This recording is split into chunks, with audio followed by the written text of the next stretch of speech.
Começando mais um Go Game para você aqui na sua Play TV Go Game, que é o programa onde a gente conversa, que analisa os jogos recentemente lançados. E o programa de hoje, totalmente dedicado ao 3DS, dois jogos que acabaram de sair. Castlevania Lords of Shadow, Mirror of Fate, mais aventuras aí nessa trágica história do Gabriel Belmont, e também Fire Emblem Awakening, mais um título dessa franquia da Nintendo que já está disponível para a galera. Tô aqui com Jefferson Caio e também Juliana Isabelli, redatores lá do Game TV, a parte de games do portal Play TV, playtv.com.br/games. Vamos começar o programa então falando desse novo Castlevania.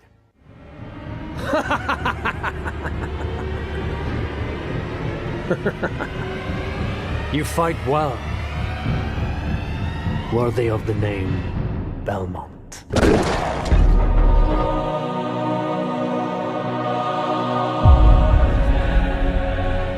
Tá, então saiu o Mirror of Fate. Não é talvez um novo Lords of Shadow, no quesito da galera tá esperando um título, mas vamos saber um pouco mais dessa história, da continuidade ao que a gente viu no Lords of Shadow. Qual que é a história desse novo jogo? Ele é a ponte que vai ligar o primeiro jogo, que saiu para Play 3 e Xbox em 2010, com o segundo jogo agora que está sendo previsto para sair no final do ano. Não é a continuação que todo mundo queria ver, por causa que o epílogo mostrado no final do primeiro é tão tipo, arrebatador que ninguém queria saber mais da história do passado. Todo mundo queria saber o que vai acontecer de fato com o Gabriel e com todos os personagens do jogo. Ainda não é aquilo, mas a gente já tem uma prévia das gerações que vieram após o Gabriel, que todo mundo achou que ele era filho único, era o único Belmont. Ele é o primeiro Belmont, né? Então eles precisaram contar um pouquinho de como é que o Trevor nasceu. Como é que o Trevor apareceu na história, que ele é o Trevor Belmont, é o filho do Gabriel. E o jogo, logo no começo do jogo, eles dão os 2 minutinhos essenciais só pra falar, então, a gente escondeu seu filho, você nunca vai ficar sabendo dele até agora. E foi mais ou menos isso. Então, mas o foco da história começa com o Simon, que é o neto do Gabriel, que é o Ruivo. E ela vai desenrolando em partes e você vai descobrindo um pouco mais de cada um dos personagens. E Jefferson, nesse game, que história é essa de você ter uma mesma história, mas por 3 pontos de vista diferentes? Essa foi a forma de como eles... essa foi a forma que eles criaram, na verdade, para contar a história do Mirror of Fate, que ela é dividida em 3 protagonistas, tirando o Gabriel, que tem um pequeno prólogo ali, só para mostrar ele indo em direção ao castelo dos vampiros lá, que a gente já viu nas DLCs que foram lançadas. E o jogo em si mesmo, ele é dividido nos protagonistas, que seriam o Trevor, o Alucard e o Simon. Nessa ordem, você experimenta um pouco o Simon, que ele está indo buscar o pai que desapareceu enquanto decidiu que ia enfrentar o Lorde das Trevas, que é o Gabriel, que no final do jogo ele acaba assumindo esse papel.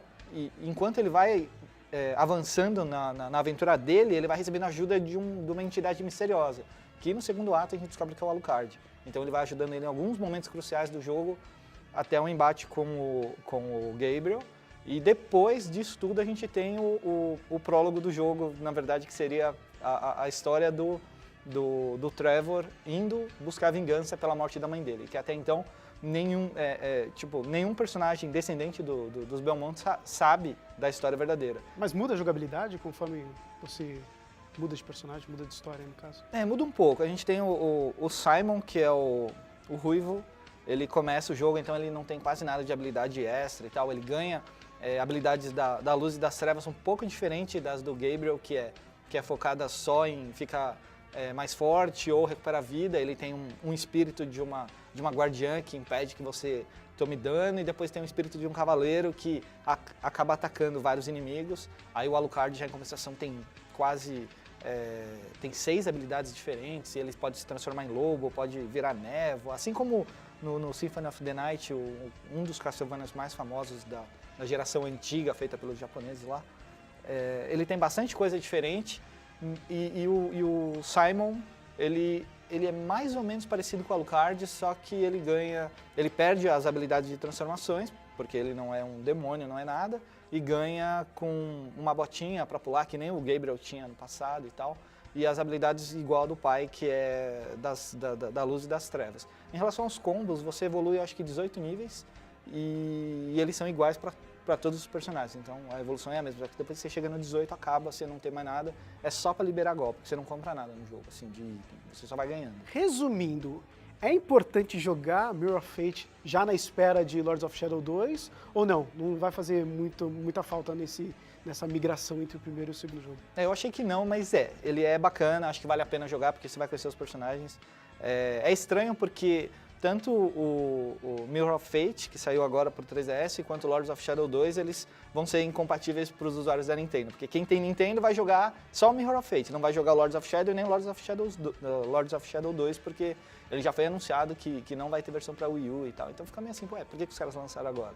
Aí você vê os gráficos e tal, eles têm uma história contando que o jogo foi feito em HD para que futuramente conversões para consoles. Isso é muito bom, porque seria muito legal ver ele em alta resolução, mas nada foi oficializado ainda por enquanto. A Nintendo é dona dos direitos, ajudou a montar o jogo. Por isso eu acho que é importante você jogar esse antes de jogar o Lords of Shadow 2. Tá certo, então. A gente vai para um rápido intervalo, daqui a pouco a gente volta com muito mais Go Game. No segundo bloco, a gente vai falar sobre Fire Emblem Awakening. Não perca!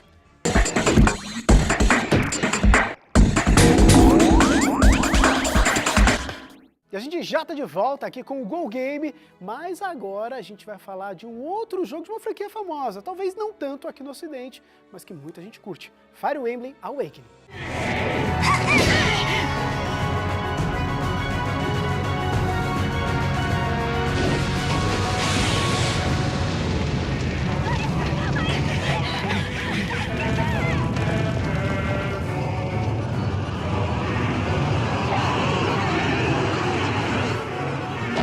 Pois é, eu falei que talvez a galera não conheça muito aqui no Ocidente. É popular aqui no Ocidente também? Como é lá no Japão, por exemplo, no Oriente? Acho que não chega a ser tanto, né? Ah, com certeza não. Além dele ser de um gênero, assim, que é esse negócio de RPG estratégia, que nem a gente via no Final Fantasy Tactics, a gente vê no Disgaea, coisa assim. É um gênero que é muito difícil você gostar pela complexidade e também tem aliado o fator de que, é uma história medieval e é um negócio muito de nicho, assim. Então a série Fire Emblem, na verdade, ela chegou ao Ocidente pela primeira vez no Smash Bros. Que os personagens principais da série, os mais icônicos, assim, que era o Ikki e o Marsh, eles deram a cara no Smash Bros. E aí os fãs falaram, pô, como que vocês lançam um jogo aqui e a gente nunca viu esses caras em nenhum jogo? Aí a Nintendo decidiu lançar os jogos de GBA por aqui, coisa e tal. Mas não fez muito sucesso também. Aí do nada, eles decidiram que iam lançar o Fire Emblem Awakening do 3DS aqui. E pô, pra galera que não conhecia, começar pelo Fire Emblem Awakening, assim, é um ótimo começo. Porque o jogo é realmente muito bom. Ele conseguiu reunir tudo que a série tinha de legal e exatamente pegar e deixar um pouco mais casual pra galera que não conhece, não tá acostumado com o gênero RPG tático e tal, gostar mais, assim, conhecer o gênero e curtir. Tanto que o jogo tá indo muito bem nas vendas. E qual que é o enredo desse jogo? Qual a história que você já falou um pouquinho que não é uma história que você passa nos tempos atuais, tal? É um Japão feudal, como que é a história? Não é assim, é mais ele é medieval mais ocidental, assim, é um negócio mais ocidental. Então você tem esse protagonista que tem cabelo azul, que é o Kron, que é meio icônico da série, né, os personagens que têm cabelo azul. E você tem esse personagem, ele tem que defender o reino dele, no meio de uma guerra, que tem religião no meio.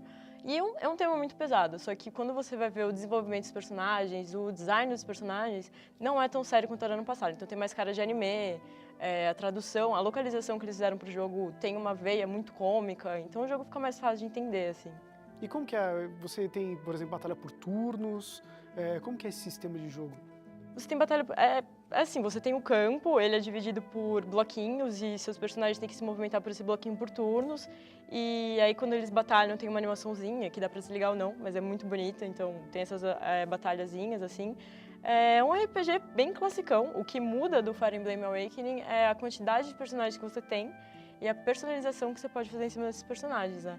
E tem também um negócio muito clássico da série que é assim, se seu tem um modo, né? Que agora eles adicionaram o modo casual ao modo clássico, que no clássico, se o seu personagem morre, ele morreu pra sempre. Então você tá ali conversando com ele, você tá fazendo suas missões com ele tá desenvolvendo junto de você, aí do nada, sei lá, um cara dá uma espadada nele, ele morreu. acabou a história do personagem ali.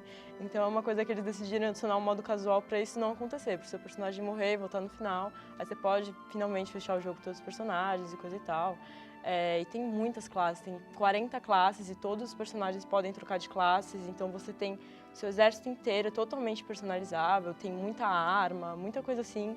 É um jogo pesado nesse quesito assim, de personalização, mas ele tem um papel de tutorial ali no comecinho muito bom para explicar e tudo mais. Você está falando que ele está indo muito bem nas vendas, a galera está começando a conhecer aqui no Ocidente, mas por que ele faz tanto sucesso? Por que a franquia faz tanto sucesso no Oriente, sendo que lá, na verdade, a gama de jogos como, mais ou menos, como Fire Emblem, eles têm, assim, muito maior a gama de jogos assim. Por que você acha que a galera aqui vai começar a gostar? Ele tem alguma coisa diferente dos outros? Olha, eu acho que tem, porque assim, o Fire Emblem, diferente de você pegar, por exemplo, um Disgaea ou algum outro jogo assim de RPG tático, ele não apela pro fanservice, ele não tem esse negócio de você apelar pra ser anime, engraçadinho. O Awakening introduziu isso na série, mas ele introduziu bem, assim, não é exagerado. Você tem um negócio de você poder casar com as pessoas e desenvolver o relacionamento com as pessoas e tal, mas em nenhum momento soa infantil, em nenhum momento, assim, ele soa como se fosse bobo, alguma coisa assim. Então ele não tem tanto esse negócio de ser um jogo feito para os fãs de anime, ou um jogo feito para nicho e tal. Ele é um jogo bom, feito para todo mundo. Então deve ser por ser tão refinado que ele tá indo tão bem, né? E tem também, a questão das animações do Awakening, que foram feitas pela Madhouse, que é um estúdio enorme.